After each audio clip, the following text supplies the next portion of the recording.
Welcome everyone to the Technology Probing remote workshop. For those of you who attended the workshop, you already know where to go. For those who haven't, for your information, during the workshop we used two primary tools. One is Microsoft Teams for communication. The other one is Mural.co for digital co-creation and brainstorming. If you don't have access to Studio Silver Mural, please send me an email at c.treglia@tui.nl and I'll give you access to the tools. Enjoy the workshop. If everyone would like to try to join the #1 technology probing workshop, at least the people. Oh, I see. Nice. I see people moving around. For the people who are in the canvas, would you like to try to open a post-it, make a post-it? So on the left side of the screen, the second icon from the top, you can see that there are, yes, I see a lot of people moving around. Yes, make your own, pick a random post-it, try to type something on it. Nice, I see Luyan. Very big. Very. This is fascinating, really fun. Nice. So can you try now at the bottom? At the bottom there's plus and minus, so you can zoom in into the canvas as much as you like. Oh,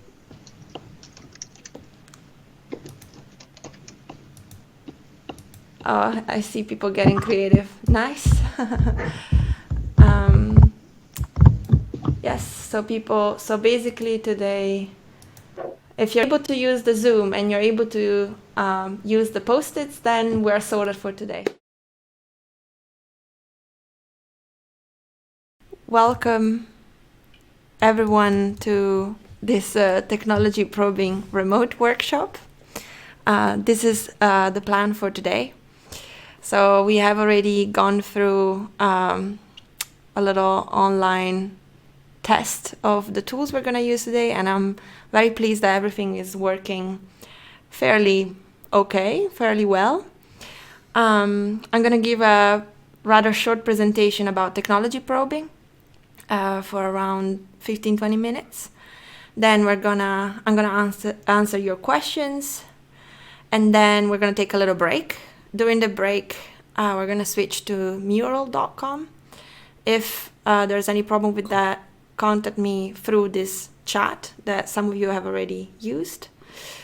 And for around an hour, we're gonna co-create, and we're gonna answer the question, how may we create effective technology probes in times of COVID-19, which is the situation that we're in at the moment.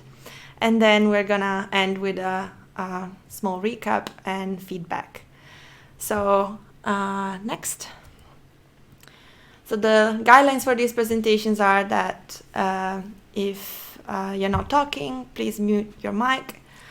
And if you have questions specifically during this presentation, write them down in the chat and I will go through them in the 10 minutes question round. And if by any chance you disconnect, I don't know, there's some internet connection issues, don't worry, just rejoin. The session is recorded and I'll share with everyone, with the whole squad, the recording. So not only I'm going to be recorded, but also the screens and what everybody sees. Next. Okay, let's talk about design probes. So today's workshop is specifically about, has a particular focus on technology probes, because we are an industrial design squad that works a lot with technology. But I would like, first of all, to talk about probes in general. And this is a very simple definition that we at Tiny Studio, that's what we consider probes. They are artifacts, objects that help us understand the real world situation that our users, our target users, experience exists within and operates within. Next. In general, you will see, you will find probably through literature references to cultural probes versus technology probes. Oftentimes, these probes, these design probes, have differences, but also they have a lot in common. And in order to illustrate the differences and the things that they have in common, I'm gonna go through a concrete example that actually comes from Studio Silver. So next. Back when I was doing my FPP, we were working on a project under the umbrella of Reach 2020, which is this European fund that supports research for understanding how to make aging better or support the aging population. And we were working with an organization called Sausorg, and there was a group of PhDs, and they were all trying to understand better the behaviors that were recurring among this specific group, which was a group of around 40 seniors that were part of this Sausorg organization. And so there was a very strong focus on behavior change and really trying to elicit a more healthy lifestyle through, specifically through movement and physical activity. And it's been really interesting to observe what not only the PhDs but also the students created in order to investigate the behaviors, the habits, the context that this specific target group was experiencing. So next. A lot of the things that we saw during this project that there are cultural probes versus technology probes. For instance, cultural probes could be booklets, diaries, pictures, all things that the users are asked to self-report. They are rather easy to implement because, the technology is not that complicated. It doesn't require the user to understand too much of the technology. And the usability is higher, and it's something that they actually enjoy doing. So that's what we observed during the Reach 2020 project. On the other hand, there are also technology probes, which are perhaps, Fitbits, simple existing tools that can collect quantitative, they can collect data in a quantitative sense. They have to be seamlessly implemented, so the users don't have to think too much about what's going on with the Fitbit or with whichever technology you decide to implement. And I think technology probes are particularly useful in terms of understanding how existing technologies can become more accessible and more inclusive for less tech literate groups. So I'm gonna go to the more concrete example. So this was a culture probe that I created for my FPP. So it's a very simple flyer. I was interested in understanding what a day out looked like for my target user. And so I asked very simple questions. So where would you go and what would you do and how would you get there? What kind of problems do you envision? So it's completely self-reported. And as you can see, these are like two probes that have been filled in by the users. And so you basically collect a lot of like qualitative context related information that then it's up to you to process, and then how you process them is, again, it's up to you. You could decide to go for a quantification of these qualitative insights or just leave it as such and use it as inspiration or as sort of like the drive of your design process. And then let's go into what the PhDs were busy with. So they created this. These are examples. The picture you can see. They are examples from Google, but to put it back in the context of Studio Silver, so the PhDs were not only interested in using the cultural probes, but they also used the Fitbit, which are relatively easy to hack in a sense. So another app has been created to track the steps of the users. But it's been very interesting to observe the process that the PhDs and the other students were going through to actually make use of this very simple technological probe. They had to, these probes have batteries, for instance.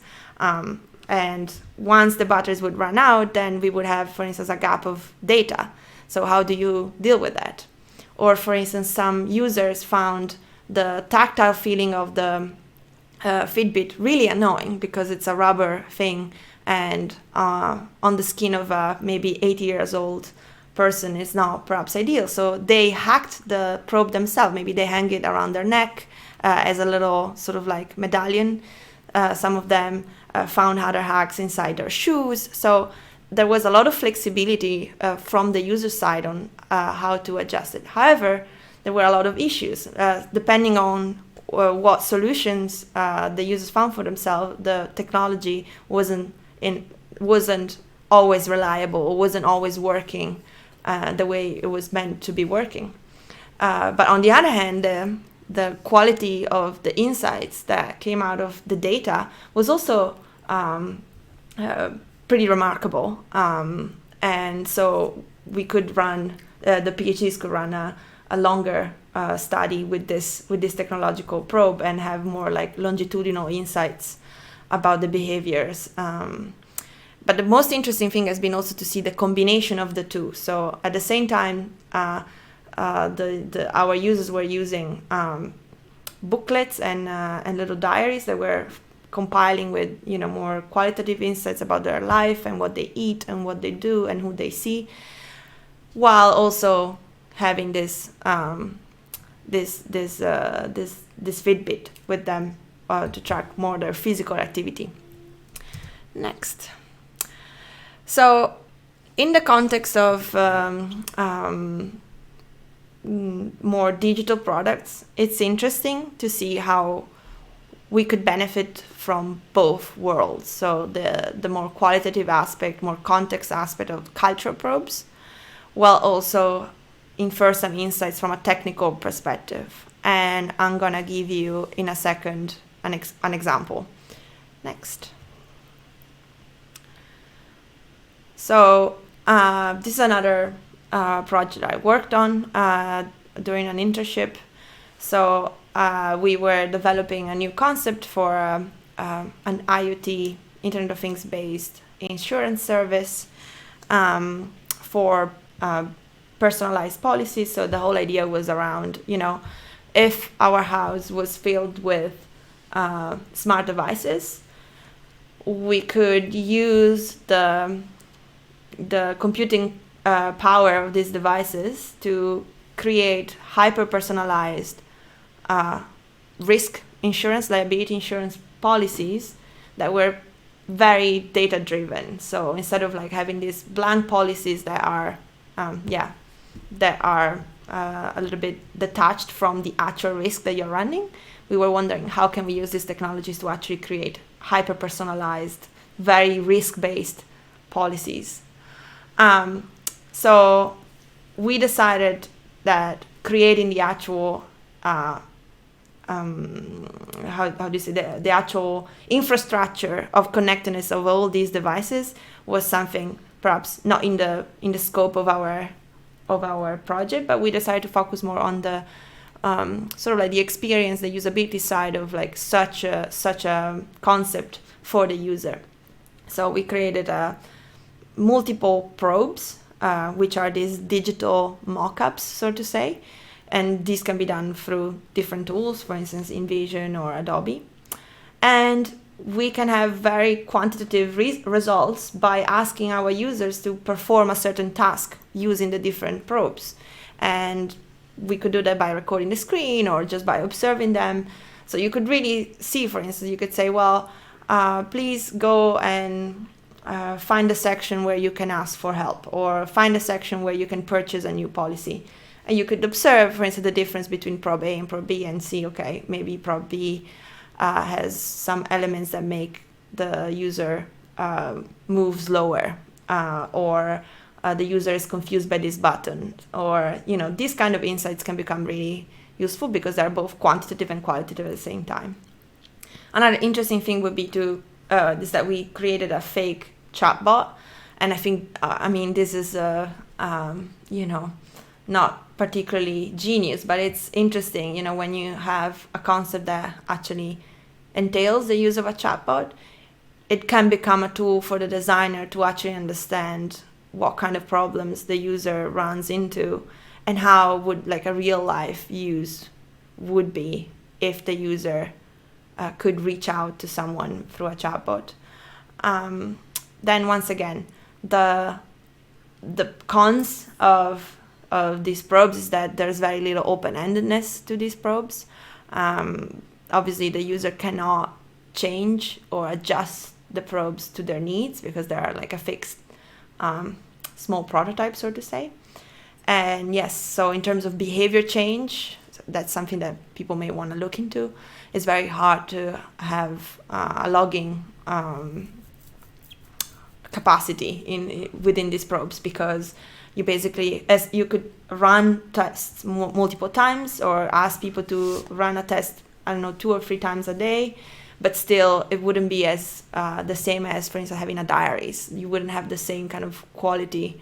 It would be just a different result, basically. So next, with some of you who joined the design thinking workshop, we touched upon this. Which is the so with this kind of digital probes, it becomes easier to create more of a service map. So you can investigate what kind of journey your user goes through and have both qualitative, sometimes even quantitative insights on what their experience feels like as it is, and compare it as it would be if your intervention, if your design was put in place. So now we're showing a little bit of a zoomed in, but this is just how it looks like. I don't want to go too much into the details of this. If you guys are interested in more like the service design, user experience tools available to us, we can organize another workshop, or we can cover this part of the design process more in depth in another workshop. Next. So what do cultural versus technology probes have in common? They need a plan of action. So, this might sound obvious, but it needs to be really clear what the purpose of the probe would be. So what is it that you want to know about your user? Then you need to define a function, especially if you're looking at technology probes. So is there one specific functionality, say, I don't know how much time the user takes to do A or B, or how long, how often the user does it, or how usable a certain technology is for the user. These are more like function-based questions. If you're more interested in the overall context, perhaps cultural probes will be more interesting for you. Either way, both probes require the preparation of a kit. So you need to have a kit with very clear instructions of use and specific time frames. So the user needs to be aware to an extent, especially with cultural probes, when they are required to use the probes. And what you could also investigate is like how many repetitions of the same behavior does it take for the user to sort of like forget that they are performing like a required action, and it becomes more part of their natural behavior. And last but not least, always have a plan B, especially when you rely on tech. For as simple as it is, like the Fitbit, there are some layers of it can be unreliable at times, and you need to be basically constantly available to support your users, because otherwise that lack of information, that data gap may disrupt your design process. Next. So before we are basically perfectly on time. So before we go into Mural, I just wanted to tell you a little bit about some guidelines for for the second part of this workshop. So you will be surprised how quiet remote workshops are. And I've been doing this for like 10 days myself, so bear with me. But at first I thought it was actually a little bit awkward, like how silent it is. But after a while we get used to it, so it's really nice. Silence is gold sometimes. Another really important thing is to keep your sentences sharp and focus on the question. So I noticed that when when a question is asked and the question drags for too long, then the focus is lost. And especially in design, it's really hard to do that because our concepts are complex, have multiple layers. But for the sake of this workshop, let's try to keep our answers and our sentences very sharp on the questions. As we said before, mute your mic. Bear with timekeeping. That's really, in real life, we would be apologetic if we, had to move on and try to take everyone along. But in digital settings, when we move on, and there is not really much we can do about it. So with digital workshops, things take always longer than we think. So we will try to go through as many ideas as we can in an hour.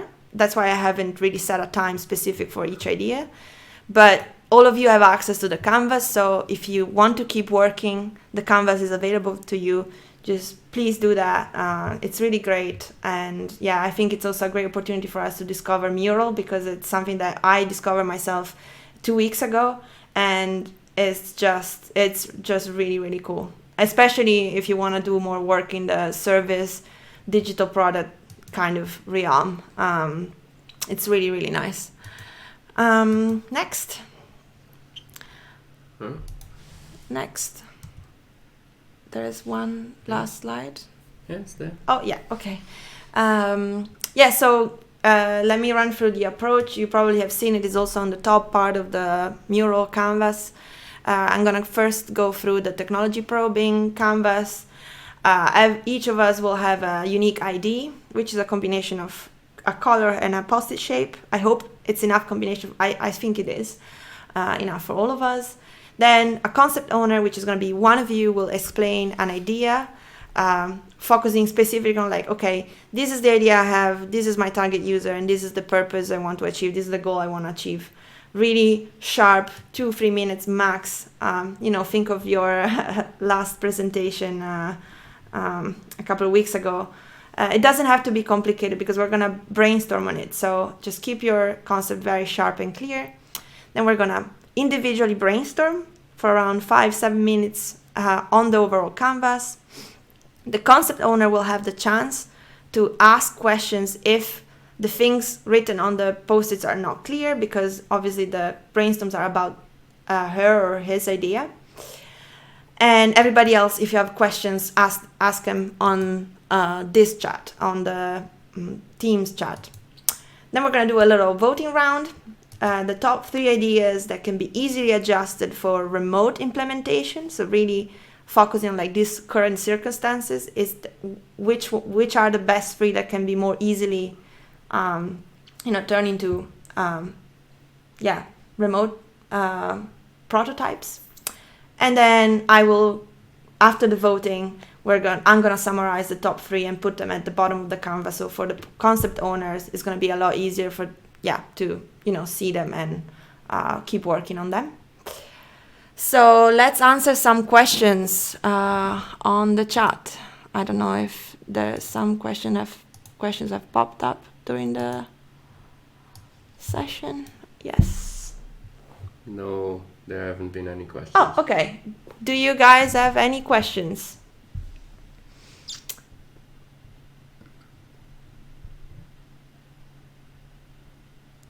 If you type no, it's also good. It's very clear. Okay, thank you.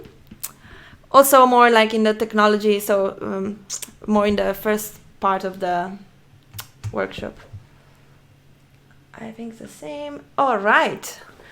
Nice. So if everybody feels comfortable, then we're gonna oh, I want to set a session to write my own online cooperation. Fantastic. Thank you. Yes. So we're gonna do that in a minute. So I plan the next 10 minutes to have questions, but I think we're good.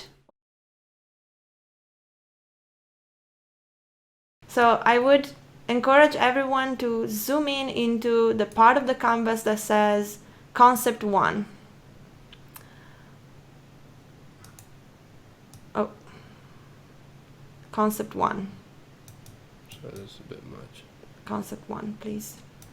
Yes. Give me a second. Yes. All right. So I'm gonna give the floor.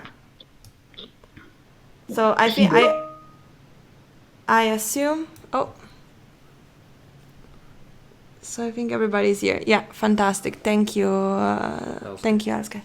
So I would like to give the floor to Rachel to tell us about Yes. the sketch. Yes. So I will kick off. My name is Rachel Kral. I'm a master M1.2 student, and yeah, I pitched about it I think 2 weeks ago. But my research is about human-centered AI, and I want to know how we, as trained user-centered industrial designers, how we work with artificial intelligence. So, can we stay in the ethical boundaries, and do we actually design for the human needs what is valuable for the users? And I want to create a online workshop for the students of the course designing with advanced AI. So that will be my target group. And yeah, I think Muriel is also a very good platform, because I discovered many templates. For example, customer journey templates or service blueprints. And I think in my workshop, I want to discuss some design case scenarios and interactively brainstorm and discuss this. So in the top, I came up with 2 examples.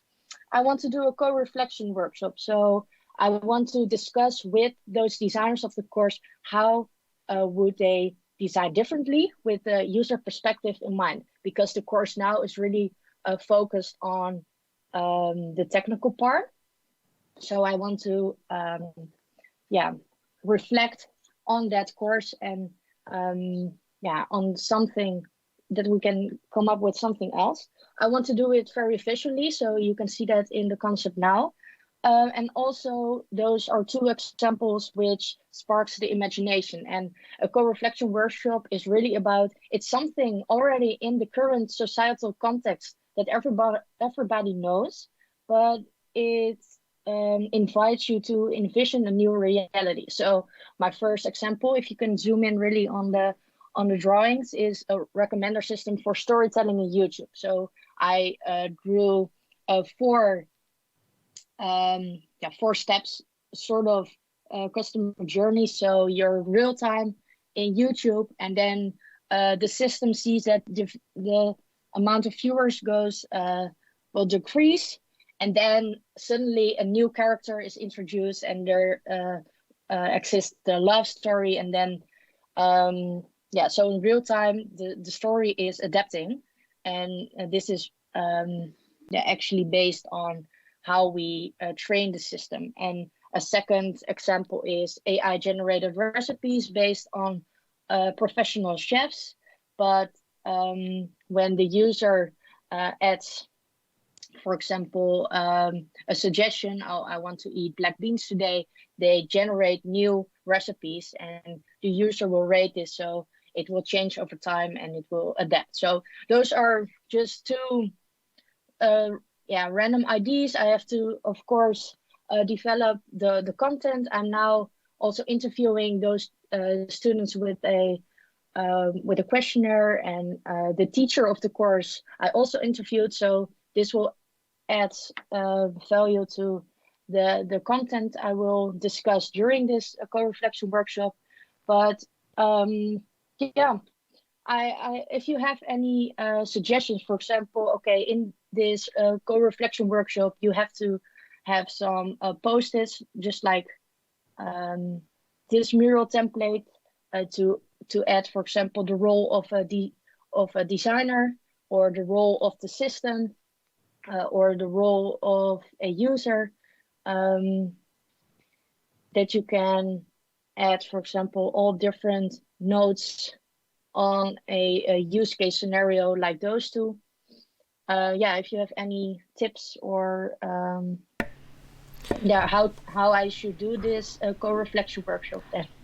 Thank you, Yeah, Rochelle. everything is Uh, Thank you welcome. for your explanation. So, if I correct me if I'm wrong. So to summarize, so your Yeah, the idea is a co-reflection workshop.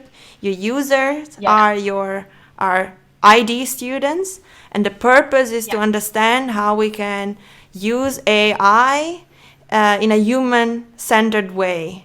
yeah, And exactly. so, okay, thank you so much. So let's go into the canvas together. So in the first column, can you scroll down to the canvas, please? In the first column, we're gonna give suggestions to Rochelle about a probe that can fulfill a simple technological or not function. So what kind of tools can we give Rochelle to achieve her purpose? In the second, I hope it was clear. I hope it was clear. yeah. So if people have questions, the questions are in the chat. In the second column, we are gonna give Rochelle suggestions on probes that are open-ended and adjustable by the users to achieve that purpose. And in the third column, we're gonna give Rochelle ideas on potential collection of data and logic capabilities within her concept. So is there something that she can measure through this probe? Is there something that she can that can either, or perhaps can support the users themselves to collect data about themselves and then report it back to her? So I'm gonna put up a timer for 5 minutes. Start timer. And let's all individually brainstorm writing our own post-its in these 3 different parts of the canvas.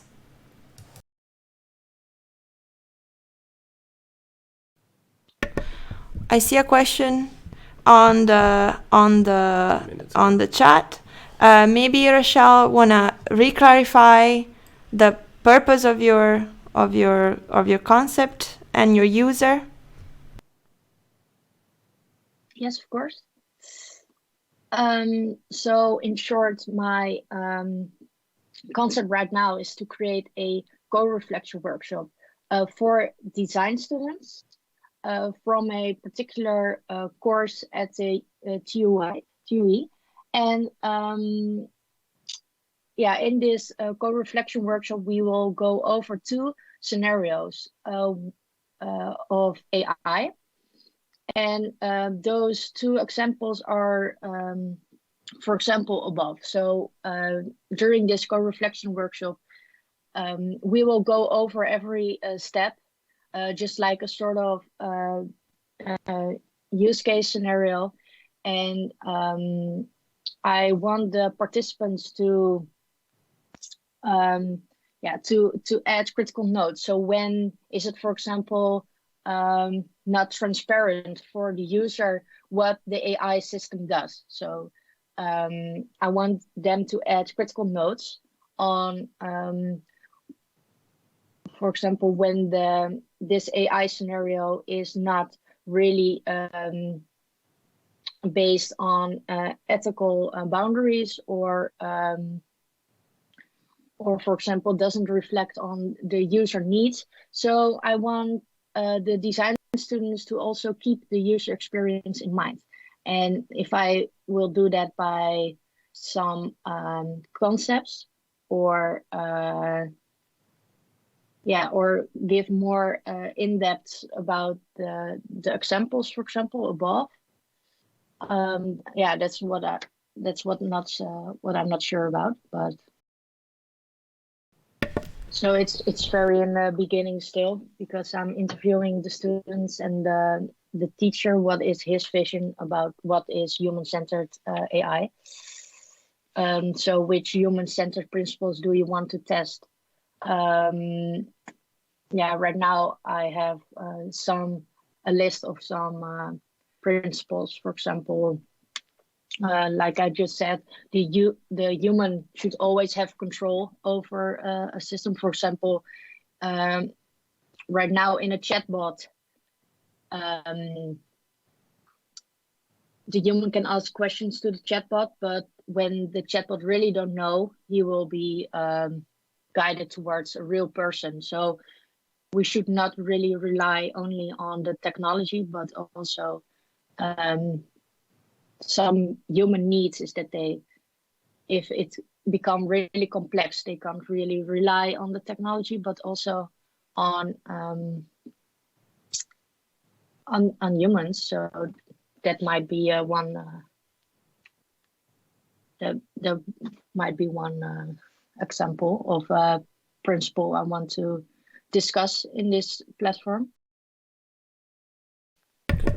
Thank you, Rochelle. So it's interesting because we are starting this workshop with perhaps a more like theoretical or like methodology driven problem. Yeah. So it's less about the product or the service. It's more about the content of these workshops and what kind of probes Rochelle can use to achieve the goal of understanding better how designers can use AI in their human-centered design process.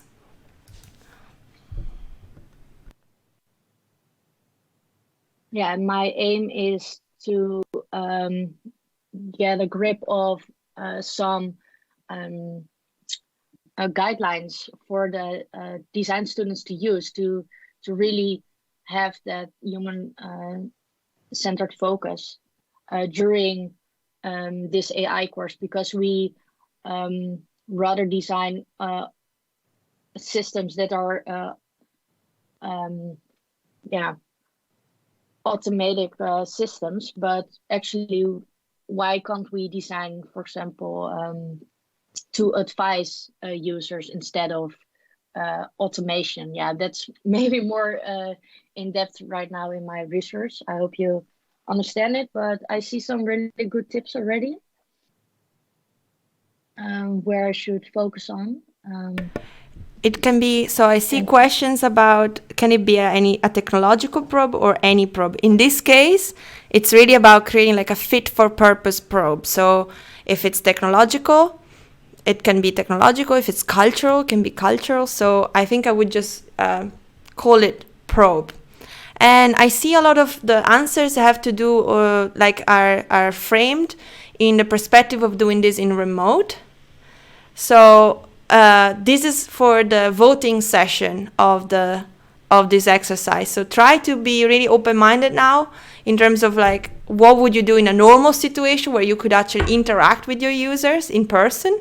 And then we're going to think, okay, which of these suggestions can be tailored to an online or remote interaction? So don't worry too much at this stage to give answers that work in remote.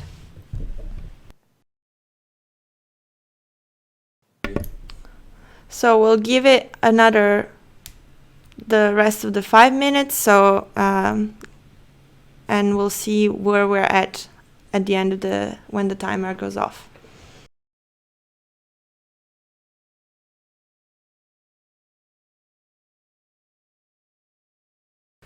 Okay, we have the last 10 seconds going up. So there we go. All right.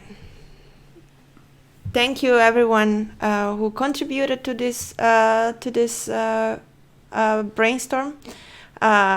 We started with a very interesting and complex challenge.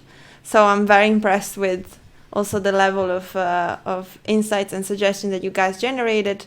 Once again, these digital tools are most effective when the question is clear, sharp, when the concept is clear, sharp.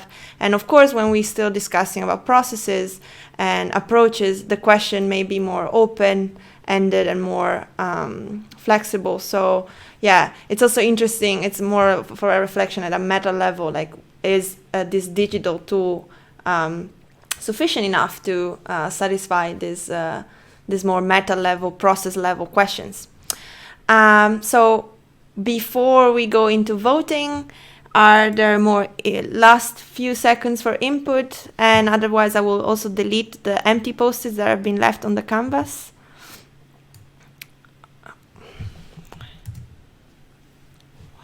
Yeah, also thank you from me for your feedback. All right, so I'm gonna delete the empty post-its. Yes. Go for it. And then the blue one. Nice. So we're gonna, this is also a chance for us to experiment with this tool. I'm gonna put up a voting session.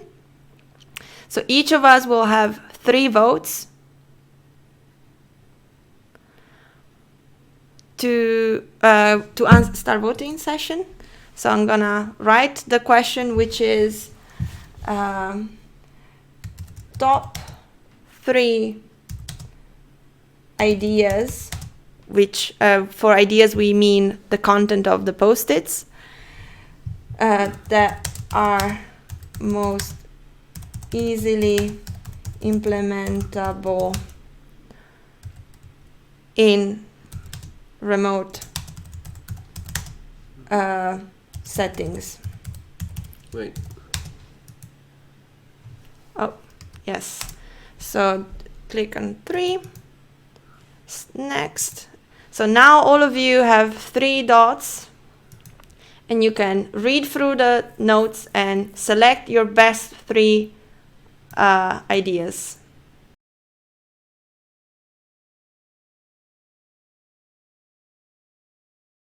When you're in voting mode, you can still click and drag by using the space bar. If you put the space bar down, then you can still drag it.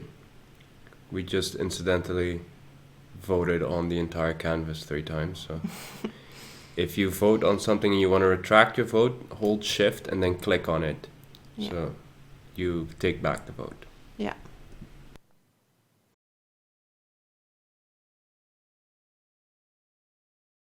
Are the people who are... Oh, I voted yes. Great. I see a lot of people have some... Well, not a lot of people. Some people have 3 votes left. Marit, Vera and Wani. Yeah. Wani.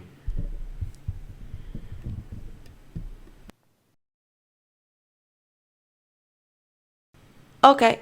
I think I'm gonna stop the voting session then, and we'll see what the results are.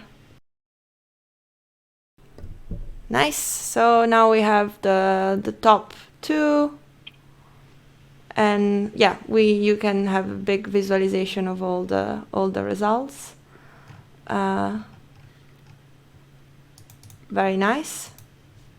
So we're gonna bring these 2 in the bottom part of the canvas.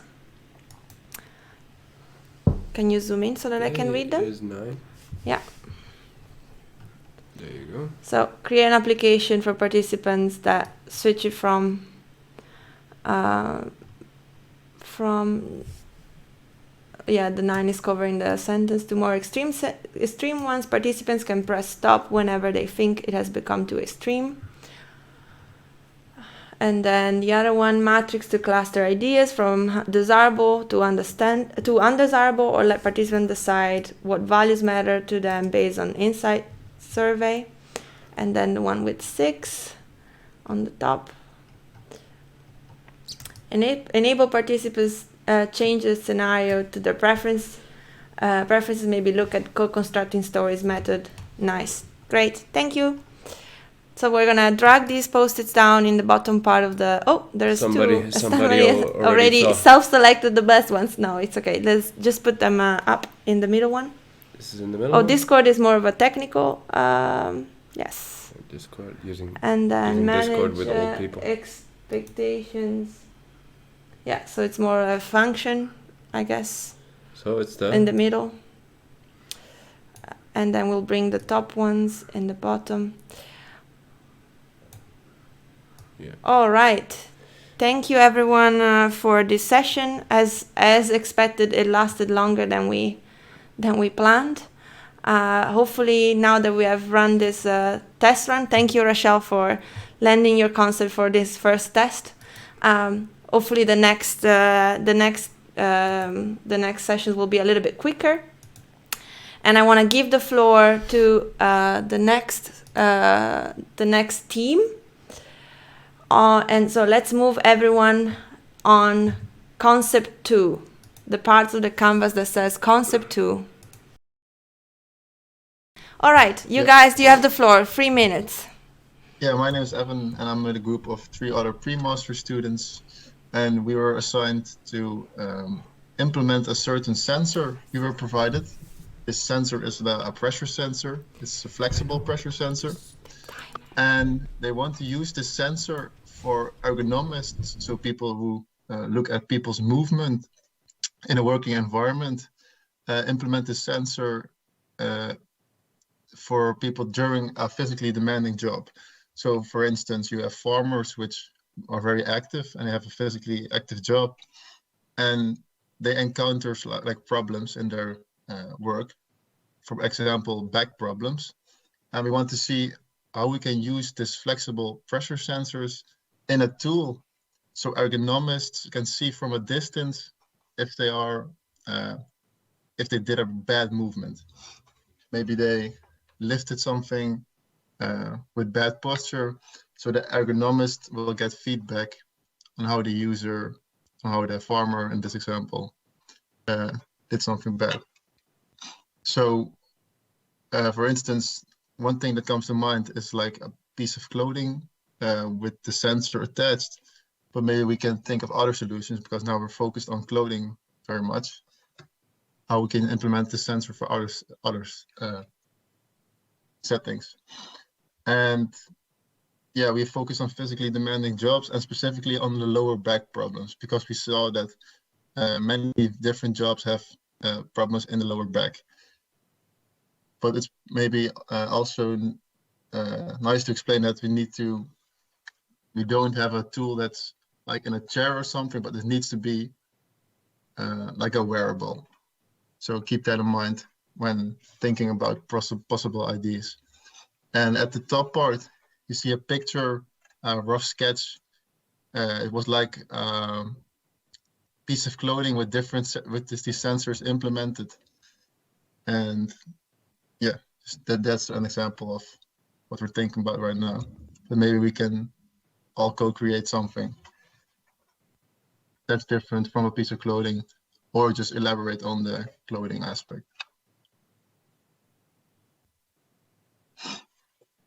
Yeah, I think that's it. Thank you. So let's move. Was it clear? For me, it was. Was it clear for everybody else? Let's have a look in the chat.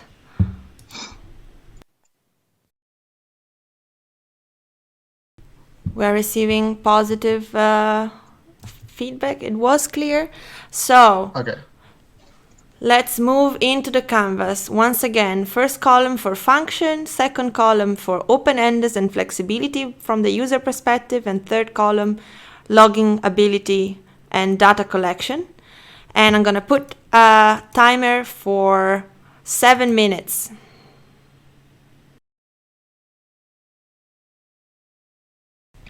I see nice suggestions in the chat. Put everything on the canvas. It will be a nice comprehensive pictures of all suggestions and feedback and ideas.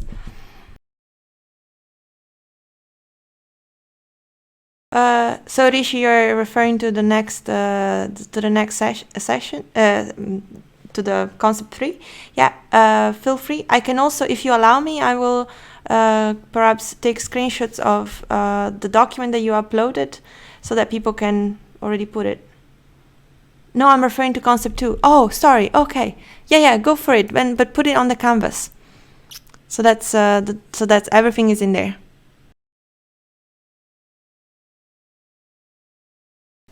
Can someone from the team recall quickly the concept for Ritchie?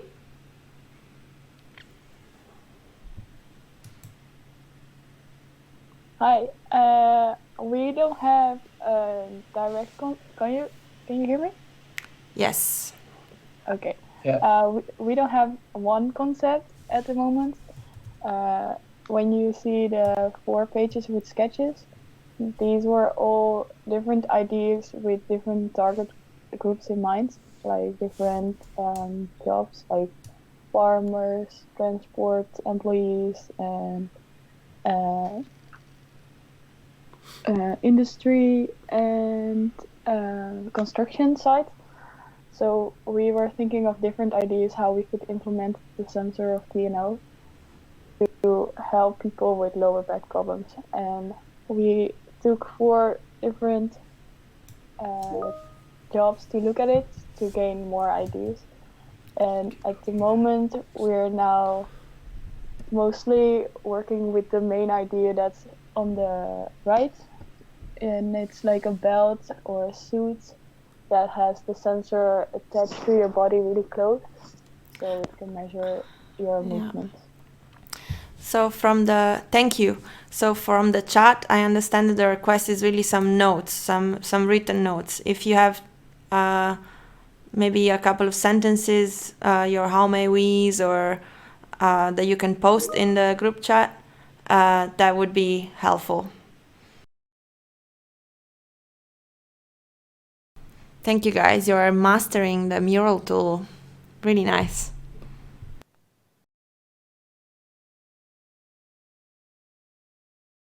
So I see people posting things in the lower bottom, on the bottom part of the canvas. Please put it in the where it belongs, in the top 3 sections, because only the most voted will go down there in order to help the concept owner to move forward. Thank you. Don't skip the voting. Don't skip the voting.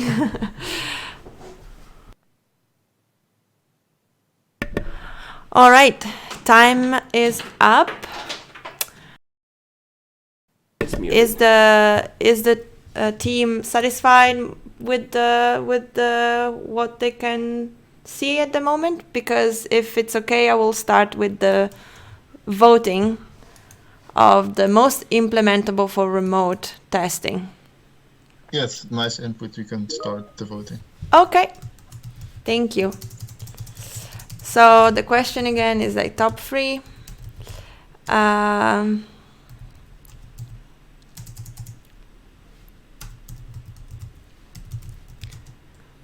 We'll give 3 votes to everyone, and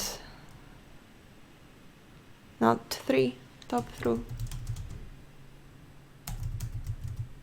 Yeah, we'll give 3 votes to everyone,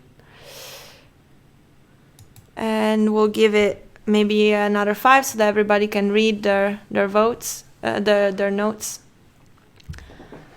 So just put a timer for 5 minutes. Yes, we go. All right. We have 1 minute left. We have Vere, Marit, and Douwe. I guess these people are It's okay. AFK. It's okay. We don't have to. So we are going to stop the timer. All right. And end the voting session. We'll see the results. Let's see, 8 votes. Okay. Oh, we have a lot of post-its as in third position. We have a lot of third place contenders, yes. Yes. Very nice. Is everyone able to see like the black screen with all the results, or do you just see the big? They can see it because we're Yeah. sharing it. Okay. Okay. So in the eight It's going says, I'm gonna read it out loud for this recording. Yeah, give me a second because it's And then laggy. And then we'll put 6. 6 down there. I'm gonna put the top two in the bottom part because there is a lot as number 4, but the top two are number 3. You mean?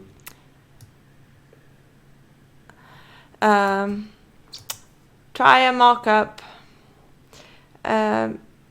Yeah, this number is very big, so I can't see the content, but Maybe we can just. maybe, There we yes, maybe include an overview of the body and in which parts the user performs well and in which she doesn't. Include tips to improve, maybe test the app by checking the time it takes to move to the next interface. And then the other suggestion is you could have a group that gets posture suggestion, a group without, both are measured with tech probe. Nice. Nice. All right. Let's have a look at the questions in the chat.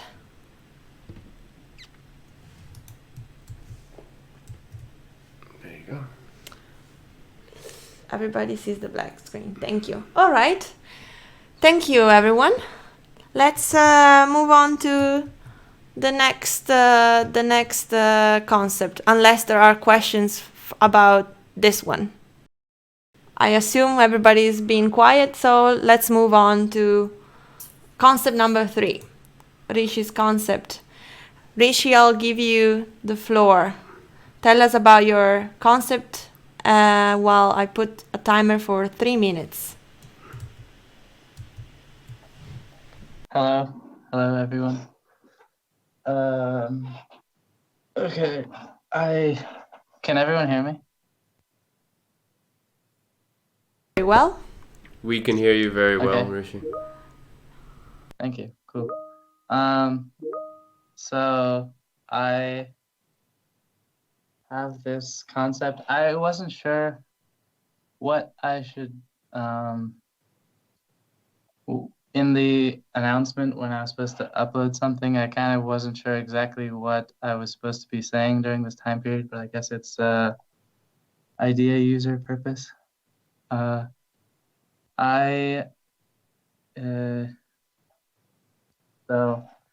my idea is that based on some research I've read, I'm in design for dementia. There are a number of different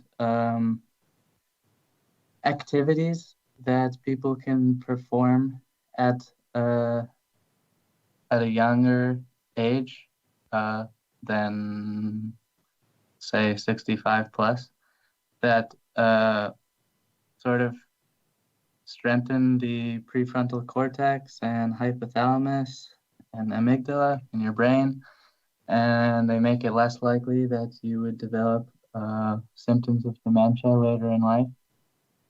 So my topic specifically is like design for prevention of dementia. And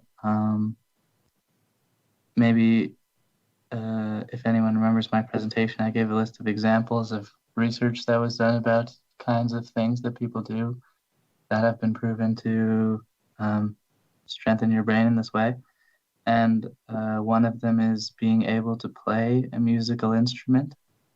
And I sort of did some research on psychomusicology and ethnography. And my idea is to design basically an instrument for people that won't be very difficult to learn how to play, that will sort of be based on music theory and sociology, and it will be intended for people who are in different age brackets. The ones I've thought of so far are 15 to 25, 25 to 35, and 35 to 45. And this kind of helps me with my language barrier problem because I could probably speak to these people in English. And the purpose, of course, is so that these people not only strengthen their brains, but become more aware of factors that lead to cognitive decline and places in the world, for example, where there are heightened levels of dementia around the world and stuff like that. I'm sure I'm forgetting to mention lots of things, so questions are welcome. Thank you, Rishi. So correct me if I am wrong, but just to give us a short summary. So your idea is to create an instrument, and your user are people before they get dementia in different age groups, Yes. with the purpose of using musicology as a means to prevent dementia. Yeah. And well, there are two purposes. One is to raise awareness about the fact that it's likely, if you have been living in a certain area and have been performing have been living a certain lifestyle, that you're likely to develop dementia. So it's also about social awareness, but then the other purpose is what you just mentioned, so to prevent these symptoms from developing. Fantastic, thank you. So there is the awareness part and the prevention part. So if sort of intimately connected. Of course. So if everybody, I see already people starting to brainstorm, that's fantastic. I'm gonna put up the timer for another 5 minutes so that everybody can contribute with their ideas, and then we vote as we did before. If you have questions, we talk over the chat. All right, time is up. I see there's still a lot of input coming through, which is great. But I think it would be nice to have one last session. These are 3 sessions for the people who actually uploaded something in the drive. So, but it would be nice to give maybe one last person an opportunity to use this canvas in this way. So, if Rishi is happy with the amount of input, I would go for the voting. Yeah, I'm happy with the amount of input. Okay. It's kind of like my presentation, very provocative, I guess. I don't know. Yeah. But then let's think which 3 ideas would work best in remote.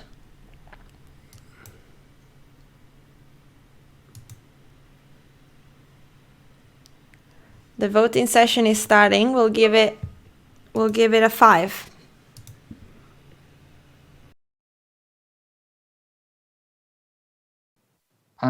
Kiara? Yes. I just changed my Wi-Fi network. Mm-hmm. Can you hear me? Yeah, very well. Okay, if I refresh the web page. The mural web page? Oh. Yeah, never mind, it says I can. That you can't, okay. Or you can? No, it just stops loading everyone's work for a second, and then I tried to refresh it, and it said that maybe I would have to save changes or something, but now I think it's fine. Okay, cool. I think it's okay if you refresh because we all have the same canvas, so at some point you will sync, we all sync. So yeah. Okay, well, we have 20 seconds left, and I see that most people have voted. So we'll just end the voting session, and we'll see the results. Nice. Okay, let's go to the bigger screen. Put them in the top 3 again. Yeah. So 6 is the biggest one. Yeah. So 6. 5. Green posted the big circle one, and then we have a bunch of equally voted 4. So I'm just gonna 2 4s. No, there's only 2 4s. Yeah. Then okay, let's put them down there, and I'm gonna read them out loud for the sake of this recording. Give us a second. So if in the meanwhile, I'm gonna read yes. So online, the crowd has voted for online sessions with different sorts of music with people with dementia as basis, so you can see which instruments fits with the music style. Measure the instrument's effect on dementia symptom in healthy individuals. Hopefully this will allow you to speculate until you are able to do tests with less reachable but more specific users. You should think about what would work best. A key, string, or wind instrument, maybe doing different activities with each hand would work better but complicates playing the instrument as well. And live stream your self-testing the instrument to receive feedback. Thank you, everyone.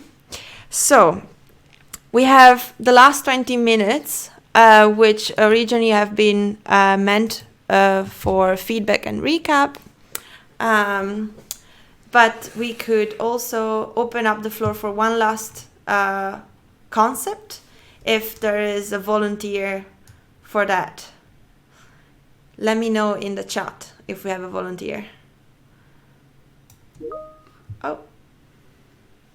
That's Ritchie is saying thank you. I can do the concept. Oh, okay. Thank you, Rishi, by the way, for lending your concept for this brainstorm. Kesha, okay, awesome. Hi. Hi. Can everybody hear? I can hear you. I can hear you loud and clear. Okay, sweet. For our group, we are working with the patients that have acquired brain injury, and over the past week, we have shifted our topic to focus more on the current events. So we're thinking along the lines of patients that have ABI and suffering from overstimulation, especially during the time of COVID, because a lot of articles that we read past week were telling us that people, especially elderly patients that already have some sort of traumatic brain injuries, are having a spike in their anxiety level. So we wanted to tackle that possibly. And in terms of our idea, we're thinking of a combination of something like a relaxation application and the ABI application. There are two reasons for that. First of all, we're thinking that it might be easier to test, considering the circumstances that we cannot really go into the facility and see the people in person right now. And the second reason is because we are aware that currently there are already applications that tackle meditation and relaxation aspects. And there are also applications that have been designed specifically for ABI patients, but we believe that we can combine these two together and pretty much make an application that would be able to collect user inputted data like their memory logs, memoirs, journaling, and convert it into prompts to improve their mental health, or maybe even affect the lighting or the sound in the room where the patient is living. The second one might be a bit of a higher reach and harder to implement, but it's a possibility to look into. And we're thinking of maybe implementing something like a live chat where the patients could talk to the other people that also have ABI, to talk to maybe other caregivers and just to other people to tackle the issue of loneliness, considering the fact that they would have to be pretty much self-isolated for a very long period of time now. Yeah, I think that's it for us so far. Thank you, Kesha. By the way, I am sorry for having skipped directly to Concept 5. I don't know why I said Concept 5, but let's go with this because Kesha has pitched for us their work and their idea. And Team 4, sorry about that, but please keep using the canvas after this workshop. The canvas will remain available to you, so just go ahead with it. But let's start the brainstorming then. If everything is clear, we'll put 5 minutes of time on Concept 5. If there are questions, please go into the chat and we'll answer them.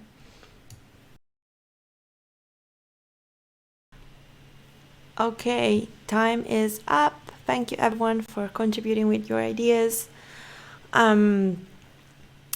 If the concept owner is happy with the input, maybe also from both, from Canvas 4 and Concept 4 and Concept 5, if everything is like nice, there's a good amount of input, we could go into voting already. I think there is a fair amount of input. This is like what we're thinking of as well. So. Yeah. All right, good. So we'll give a 5 for voting, even less. We'll do 3 since there's a little bit fewer post-its than before. So it says as per usual is the best, the top 3 most implementable ideas for remote implementation, and we'll give it. So the voting has started. Begin voting. We'll give it 3 minutes. Really yes, there we go. Everybody Thank you. voted. Okay. Okay, we'll put it in order again. Yes, exactly. So I think... Give us a second because it's lagging a bit. There it's a bit lagging, sorry. So we have a top voter with 8 votes, and then we have 2, 6, and we're just gonna put the top 3 then.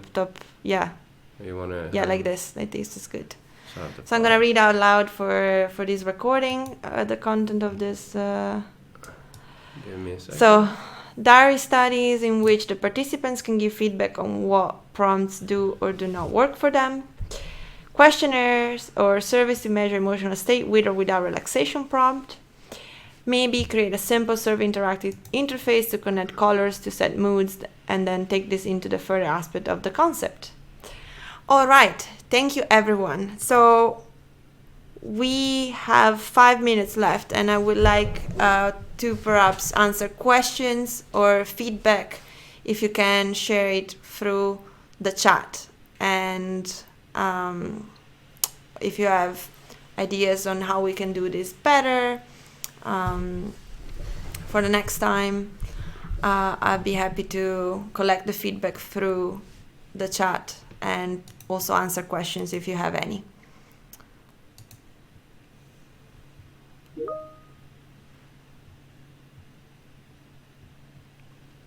So Verle is wondering about connection loss. We haven't on our end, but I don't know if other people did. Yeah, we noticed that Mural is very laggy when it's 20 people. I also see it in the recording. So I think we're pushing Mural to its limits, but it worked pretty well, I guess, in the end. All things considered, I think connection issues have been less than with other platforms or other tools. Any other questions or feedback, ideas? Also, if you want to talk, we instead of typing, we can also, if someone wants to intervene through voice, it's also good. Good time. We have a few minutes. Oh, I see. Oh, someone suggested to connect with Ethernet cable. Probably it's a good idea. So I hope that this workshop was at the very least informative about the potential of a tool such as Mural. I think it's a bit hard to. So the purpose was to brainstorm a little bit like blue sky in the first 3 columns. Really like what would you do? Thank you. We appreciate you participating. We know it's not easy. So I was saying the idea of the workshop was really to brainstorm blue sky in like real, like normal scenario without Corona for the first 3 columns, and then really think about how could these ideas, blue sky ideas, could be implemented into a remote user test situation, such as in our case for this semester. But I feel it's been a bit challenging, even for us, to think in like in a different real or normal situation versus corona situation. So I think a lot of the answers that have been given or ideas that have been shared in the first part of the brainstorm have been still filtered through the idea that yes, we are already in this remote situation. So yeah, perhaps that's a point of reflection for us to kind of like try to stimulate creativity in a normal situation, rather than trying to keep aside the idea that we have to do these things in remote. For the time being. For the time being. It's the reality of the day. Yeah, exactly. Any other feedback, comments? If you want to have individual coaching, I want to talk more, I have time slots this afternoon and also next Friday. And if you have any comments or questions coming up, feel free to text me or here or via email. Okay. Happy to chat more. Thank you, Rachel, for participating. And see what she asks. Oh, sorry, you mentioned a follow-up workshop about the user experience templates. Oh, yes. So we're discussing already with Luyan. Sorry, I can't read very well from afar. I'm using a big screen that is a bit far away from me. So yes, with Luyan, we are discussing the potential of setting up more like a service design workshop, which would be really tailored to like more the service design toolkits. Which, as you mentioned at the beginning of your presentation, most of them are available through Mural, which is really great. So if you're more interested in that kind of scope, we could set up a workshop specifically for that. And I think that could be also interesting for the people who are developing products or like smart products, because any smart product still needs some form of user interface, at least at an operation level.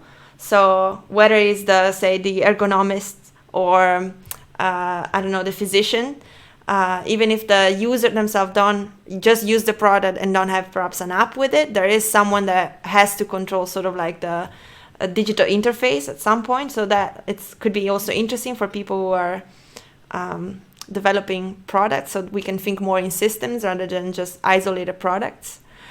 So yeah, if you're interested in that, I will try to collect feedback from more people. I want to understand better if it's like more a shared interest, that more people will be interested in doing a service design workshop. So maybe I'll put up a poll, or I don't know, maybe another on the spreadsheets. I'm gonna make something so that you guys can share how interested you are in a more service design digital product system tools that we can use, and we'll see what Luyan says, and we'll try to make it happen.